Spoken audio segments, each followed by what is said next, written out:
ജാതി അധിക്ഷേപങ്ങളൊക്കെ പണ്ട് കാലത്തൊക്കെ ഉണ്ടായിരുന്നു. പണ്ട് കാലവും ഞാൻ പഠിച്ച ടൈമിലൊക്കെ ജാതി അധിക്ഷേപിച്ചില്ലെങ്കിലും അത് വെച്ച് കുത്തുവാക്ക് പറയലും അവരെ ഒന്ന് മാറ്റിയിരുത്തൽ അങ്ങനെ ഇങ്ങനെയൊക്കെ പറഞ്ഞ സംഭവമൊക്കെ എനിക്കറിയാം. 2-3 കുട്ടികൾ എക്സാം വരെ എഴുതാണ്ട് പോയി. അത്രയും ടോർച്ചർ ചെയ്ത് വിടാബന്ധർ ഇത് കേൾക്കുന്ന എൻ്റെ ക്ലാസ്മേറ്റ്സിനൊക്കെ അറിയാം. നല്ല അടിപൊളി ദൈവത്തിൻ്റെ മാലാഖ എന്നറിയപ്പെടുന്ന, ഞാൻ നേരത്തെ അടുത്ത വീഡിയോയിൽ ഞാൻ പറഞ്ഞു അവരുടെ പേര് വിചാരിച്ച് വേണ്ട ഒരാളെ പേര് വലിച്ചു വയ്ക്കേണ്ടത്. ദൈവത്തിൻ്റെ മാലാഖ എന്നറിയപ്പെട്ട മിസ്സ് ഒരു കുട്ടീൻ്റെ 2 കുട്ടികളുടെ എക്സാം എഴുതാണ്ട്, 3 പിള്ളേർ എക്സാം എഴുതാണ്ട് പോയി നമ്മുടെ സ്കൂളിൽ നിന്ന്. അവർ പഠിത്തം നിർത്തി. നല്ല പഠിക്കുന്ന പിള്ളേരായിരുന്നു. ഒന്ന് പഠിക്കില്ല, എന്നാലും അവരുടെ ഒരു ലൈഫല്ലേ പോയത്. 10ാം ക്ലാസ്സിൽ നിന്ന് പറയുമ്പോൾ ആ ഒരു ലൈഫല്ലേ പോയിട്ടുണ്ട്. ഇപ്പോഴും ഇതൊക്കെ ഉണ്ടോയെന്നാണ്. ജാതി അധിക്ഷേപങ്ങളും നിറം ഇപ്പോഴും ഉണ്ട്. അയ്യോ, അത് പറയരുത്, അത് നല്ലോണം ഉണ്ട്.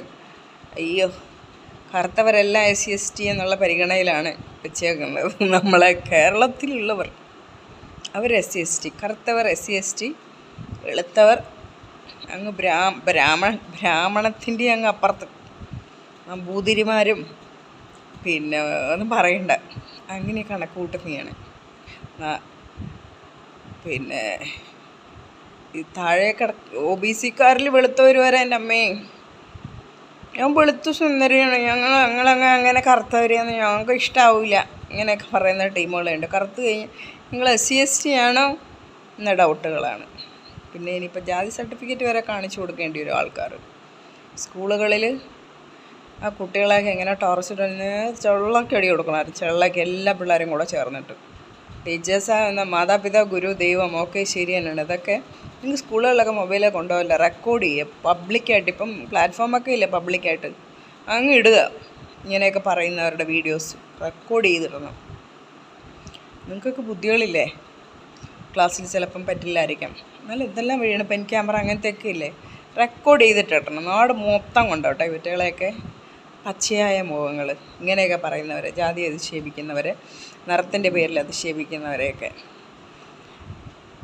പച്ചയായിട്ട് പറയണം. ഇവരുടെയൊക്കെ മുഖം മൂടി വലിച്ചെറിയണം, ആരെയും പറയരുത്. അതുപോലെ തന്നെ ബോഡി ഷേമിങ് ചെയ്യുന്നവരെ ഇങ്ങനെയൊക്കെ സ്കൂളുകളിലുണ്ട്, ഇല്ലയെന്നല്ല, സ്കൂളുകളിലുണ്ട്. കുട്ടികളത് പറയാതിരിക്കുന്നതേ ഉള്ളൂ.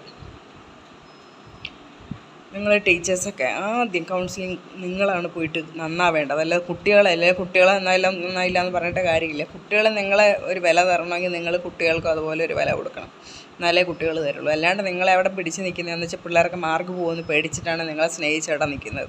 അത് കഴിഞ്ഞ പിള്ളേരാരും മൈൻഡ് ചെയ്യാത്തത് നിങ്ങൾ കൊടുക്കുന്ന സ്നേഹത്തിൻ്റെ ഇത് വെച്ചിട്ടാണ് പിള്ളേർ നിങ്ങളെ മൈൻഡ് ചെയ്യാത്തത്. നമ്മൾ വിചാരിക്കും പിള്ളേരെന്തായാലും ടീച്ചേഴ്സിനെ ഒന്നും മൈൻഡ് ചെയ്യാത്തതെന്ന്. നല്ല ടീച്ചേഴ്സും ഉണ്ട് കേട്ടോ, ഇല്ലയെന്നല്ല. വലിയ സ്കൂളുകളിൽ പിന്നെ എല്ലാ സ്കൂളുകളിലും ഉണ്ട് ഇങ്ങനത്തെ പരിപാടികളൊക്കെ ഉണ്ട്. എനിക്കറിയാവുന്ന പേഴ്സണലി ഒരു ടീച്ചറുണ്ട്, അവർ സൂപ്പർവാണ്, മാത്സ് ടീച്ചറാണ്, പേര് ഞാൻ മറന്നുപോയി. സ്കൂളിൽ 10ാം ക്ലാസ്സിലേക്ക് എക്സാമിന് കുട്ടികൾ എക്സാം എഴുതുമ്പോൾ അവരവിടെ ചെന്ന് നിൽക്കും, പ്രാർത്ഥിച്ചുകൊണ്ടേ നിൽക്കുക, ദൈവമേ എൻ്റെ കുട്ടികൾ ജയിക്കണേ എന്ന്. അത്ര നല്ല ടീച്ചർ. അതൊന്നും അങ്ങനെയൊക്കെ ആവണം നിങ്ങൾ ഒരു ടീച്ചറായാൽ, അല്ലാണ്ട് കുട്ടികളെ വേദനിപ്പിക്കലല്ല.